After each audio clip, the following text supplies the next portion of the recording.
Hey everybody, here for the Cota recap and update on our picks that we did. Unfortunately, I don't think either of our picks won today. Yep.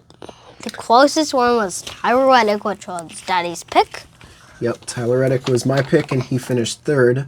Not really a factor the whole race, and that last stage he just really came on, and I don't think anybody expected Kyle Busch to be as dominant as he was today. There was several times he passed Shane Van Gisbergen, which was really impressive, and held off Christopher Bell for quite a while. I think his tires, he pitted too early, right? Yeah. He pitted too early and his tires were just used up, and Christopher Bell's tires were just a little bit better.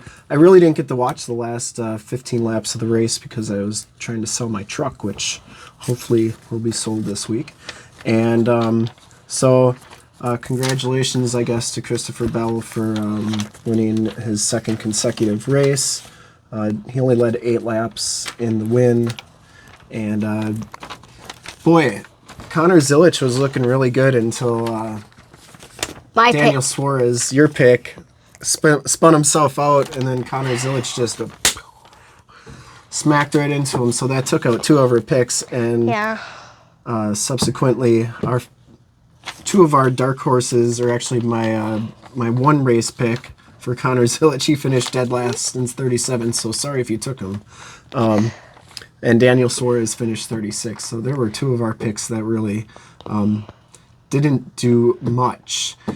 How did Joey do? He was doing pretty good until...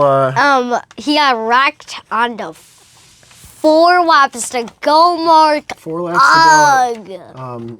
I didn't get to watch it, so I didn't get to see it. But on Nascar.com, it said that he spun out with 4 laps to go, or lap 91. Anyways, he finished 24th, right about where he started. Yeah. And Tyler Reddick was my number 1 pick for the day. He finished 3rd, so that was a solid pick. And Shane Van Gisbergen, not really sure if he got a bad set of tires or what happened, because he was really strong the whole race, and then that last stage, he just, I don't know if he used his car up or something was broke, or he just got bad tires 2 times in a row. It didn't quite work. So he finished 6th. And Carson Hocevar, I didn't even see where he finished. He finished 13th. Wasn't really a factor. That's disappointing. He was really fast in practice, and I thought maybe he was going to... yeah, he was your pick too, wasn't he, David? Yeah, he was my race pick, and my surprise pick, Michael Dowell. Michael McDowell, he finished 11th, so that was a solid pick there. He was my first... he's first place in my group of picks. Next week is Phoenix. We'll see how Taylor will be here to talk with Dad about his picks. Yeah, Taylor's going to do next week's picks. And I think next week's going to be a Penske sweep, hopefully. But as far as the rest of our picks, Connor Zilic, we already went over him. And Alex Bowman, my 1 race pick, once again finished top 10. He's never finished out of the top 10 ever at Cota. So for however he does that, he finished 9th today after spinning out. And did he get a pit penalty? I think he got a penalty.